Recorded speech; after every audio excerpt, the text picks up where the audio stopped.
ایران ایک جانب اور ریاستہائے متحدہ امریکہ اور اسرائیل دوسری جانب کے درمیان تازہ ترین مکمل پیمانے کی جنگ اس وقت بھڑک اٹھی جب امریکہ اور اسرائیلی افواج نے ایران کی فوجی، جوہری اور سیاسی قیادت پر مربوط حملے کیے، جن میں ایران کے سپریم لیڈر آیت اللہ علی خامنہ کی ہلاکت کی اطلاعات بھی شامل ہیں۔ ایران نے جواباً اسرائیل اور خلیج میں موجود امریکی اڈوں پر سینکڑوں میزائل اور ڈرون داغے، جن کا ہدف سعودی عرب، کویت، متحدہ عرب امارات، قطر اور دیگر خلیجی ریاستوں میں فوجی و شہری تنصیبات تھیں۔ یہاں تک کہ آبنائے ہرمز کو بھی دھمکی دی گئی، جس کے باعث جہاز رانی متاثر ہوئی اور عالمی تیل منڈیوں میں ہلچل مچ گئی۔ امریکہ نے اپنے پہلے جنگی جانی نقصان کی تصدیق کی۔ کویت میں 3 امریکی فوجی ہلاک اور متعدد زخمی ہوئے۔ ایران کی جوابی کارروائیوں کے نتیجے میں سینکڑوں ایرانی فوجی اور عام شہری جان کی بازی ہار چکے ہیں، جن میں ایک تباہ کن حملہ بھی شامل ہے جس میں ایک اسکول کو نشانہ بنایا گیا اور درجنوں بچے جاں بحق ہوئے۔ لبنان میں ایران کے حامی ملیشیا حزب اللہ نے اسرائیل کی جانب راکٹ فائر کیے، جس کے جواب میں اسرائیل نے لبنان میں فضائی حملے کیے۔ اسی دوران پاکستان اور افغانستان کے درمیان بھی کھلی جنگ جیسی صورتحال پیدا ہو چکی ہے، جہاں سرحدی جھڑپیں، فضائی حملے اور باہمی الزامات کے نتیجے میں دونوں جانب فوجی اور شہری ہلاکتیں ہو رہی ہیں۔ سعودی عرب، کویت اور دیگر خلیجی ممالک نے ایرانی حملوں کی مذمت کرتے ہوئے تحمل اور کشیدگی کم کرنے کا مطالبہ کیا ہے۔ اگر آپ آج میری آواز سن رہے ہیں تو آپ جدید تاریخ کے ایک نہایت نازک لمحے میں زندہ ہیں، ایک ایسا لمحہ جہاں ایران، امریکہ، اسرائیل، سعودی عرب، کویت، پاکستان اور افغانستان جیسے ممالک صرف خبریں نہیں رہے، بلکہ عالمی نظام کے ایسے دباؤ کے مقامات بن چکے ہیں جو لرز رہے ہیں۔ اور یہ سمجھنے کے لیے کہ دنیا ایک وسیع تر جنگ کی طرف کیوں پھسلتی محسوس ہو رہی ہے، ہمیں میزائلوں یا دھماکوں سے آغاز نہیں کرنا چاہیے، ہمیں خوف سے آغاز کرنا ہوگا۔ خوف ہمیشہ پہلی چنگاری ہوتا ہے۔ 1979 کے ایرانی انقلاب کے بعد سے ایران اور امریکہ کے درمیان کشیدگی کبھی مکمل طور پر ختم نہیں ہوئی۔ انقلاب نے ایران کی سیاست کو بدل دیا اور سفارت کاری کی جگہ دشمنی نے لے لی۔ وقت کے ساتھ یہ دشمنی مزید سخت ہوتی گئی۔ پابندیاں، خفیہ کارروائیاں، ٹارگٹ کلنگ، سائبر جنگ، یہ ہمیشہ نمایاں نہیں تھی مگر ہمیشہ موجود رہی، زمین کے نیچے ایک فالٹ لائن کی طرح۔ اس تصویر میں اسرائیل کو شامل کریں۔ اسرائیل کے لیے ایران صرف ایک حریف نہیں بلکہ ایک وجودی خطرہ رہا ہے۔ ایرانی قیادت کی جانب سے اسرائیل کی مخالفت کے بیانات دیے جاتے رہے، جبکہ اسرائیل نے ایران کے جوہری پروگرام کو ایک سرخ لکیر سمجھا، ایسی لکیر جسے عبور نہیں ہونے دیا جا سکتا۔ پھر آتا ہے جوہری مسئلہ۔ ایران کا موقف ہے کہ اس کا جوہری پروگرام پرامن توانائی کے لیے ہے۔ امریکہ اور اسرائیل کا موقف رہا ہے کہ ایران ہتھیار سازی کی صلاحیت کے قریب پہنچ رہا ہے۔ پابندیاں لگیں، معاہدے ہوئے اور پھر ختم ہوئے، اعتماد ٹوٹ گیا، ہر گزرتا سال شک میں اضافہ کرتا گیا۔ اسی دوران ایران نے خطے میں اپنا اثر و رسوخ بڑھایا۔ لبنان میں حزب اللہ کی حمایت، عراق میں شیعہ ملیشیاؤں کی پشت پناہی، شام میں اسد حکومت کی مدد، یمن میں حوثیوں پر مبینہ تعاون۔ اسرائیل کے نقطہ نظر سے یہ آگ کا گھیراؤ تھا، ایران کے نقطہ نظر سے یہ دفاعی حکمت عملی تھی۔ سعودی عرب اور ایران کے درمیان بھی اثر و رسوخ کی سرد جنگ جاری رہی، سنی اور شیعہ طاقت کے مراکز کی رکاوٹ۔ سعودی تیل تنصیبات ماضی میں ڈرون اور میزائل حملوں کا نشانہ بن چکی ہیں، جن کا الزام ایران نواز گروہوں پر عائد کیا گیا۔ کویت اور دیگر خلیجی ریاستیں ایک نازک توازن میں رہیں، امریکی اڈوں کی میزبانی کرتے ہوئے ایرانی میزائلوں کی زد میں۔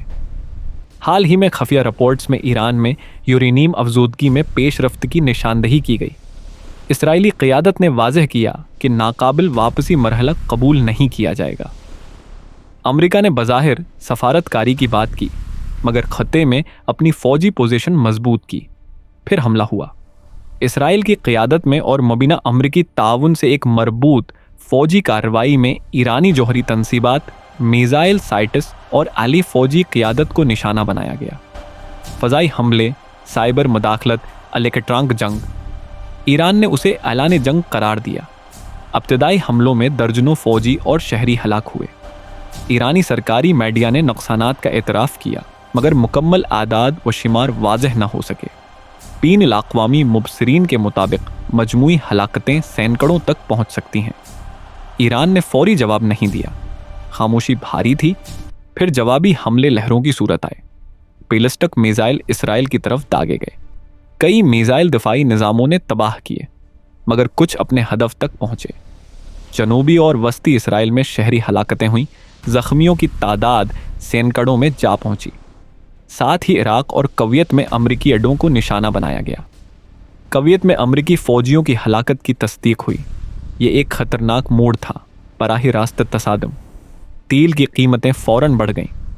آبانۂ ہرمز کی بندش کی دھمکی نے عالمی معیشت کو ہلا دیا۔ سعودی عرب اور کویت کے لیے یہ ایک ڈراؤنا منظر تھا۔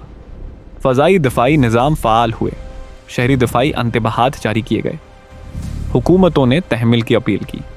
لبنان میں حزب اللہ نے شمالی اسرائیل پر راکٹ برسائے۔ اسرائیل نے جنوبی لبنان میں فضائی حملے کیے، شہری ہلاکتیں رپورٹ ہوئیں۔ پاکستان اور افغانستان کے درمیان بھی سرحدی کشیدگی نے شدت اختیار کی۔ پاکستان نے مبینہ عسکریت پسند ٹھکانوں پر حملے کیے۔ افغان حکام نے شہری ہلاکتوں کا دعوی کیا، جوابی کارروائیاں ہوئیں۔ ان تمام واقعات کے پیچھے اصل انسانی کہانیاں ہیں۔ ایران، اسرائیل، لبنان، کویت، سعودی عرب، پاکستان اور افغانستان، ہر جگہ خاندان ٹوٹ رہے ہیں، بچے یتیم ہو رہے ہیں، شہر غیر محفوظ ہو رہے ہیں۔ کیوں؟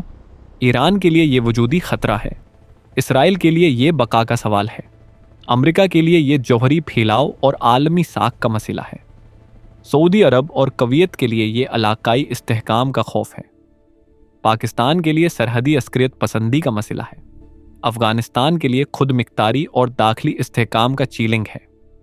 جب ہر ملک خوف سے فیصلے کرتا ہے تو نتیجہ وسیع پیمانے پر عدم استحکام ہوتا ہے۔ سفارتی رابطے اب بھی جاری ہونے کی اطلاعات ہیں۔ عمان، قطر اور یورپی ممالک کے ذریعے پس پردہ کوششیں ہو رہی ہیں، مگر کیا یہ کافی ہوں گی؟ اگر آبنائے ہرمز بند ہوتی ہے تو عالمی توانائی بحران پیدا ہو سکتا ہے۔ اگر حزب اللہ اور اسرائیل کے درمیان زمینی جنگ شروع ہوتی ہے تو لبنان شدید تباہی کا شکار ہو سکتا ہے۔ اگر امریکی ہلاکتیں بڑھتی ہیں تو واشنگٹن میں دباؤ مزید بڑھے گا۔ اگر پاکستان اور افغانستان کی کشیدگی نہ رکھی تو عدم استحکام مزید پھیلے گا۔ تاریخ ہمیں بتاتی ہے کہ عالمی جنگیں اچانک نہیں ہوتے، وہ مرحلہ وار بڑھتی ہیں، جب ہر فریق سمجھتا ہے کہ وہ اگلا قدم قابو میں رکھ سکتا ہے۔ لیکن شاید کنٹرول ایک وہم ہو۔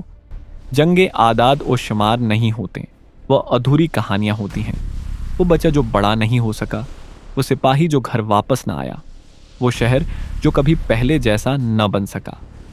مشرقی وسطی اور جنوبی ایشیا ایک بار پھر ایک دو راہے پر کھڑے ہیں۔ آنے والے مہینے طے کریں گے کہ یہ کشیدگی محدود رہے گی یا تاریخ اسے ایک بڑی عالمی محاذ آرائی کا آغاز قرار دے گی۔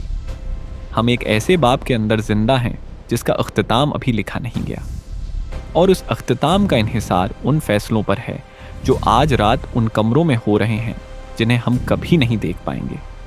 یہ ایک ملک کی کہانی نہیں، یہ ایک ایسی دنیا کی کہانی ہے جو خطرناک حد تک کنارے پر کھڑی ہے۔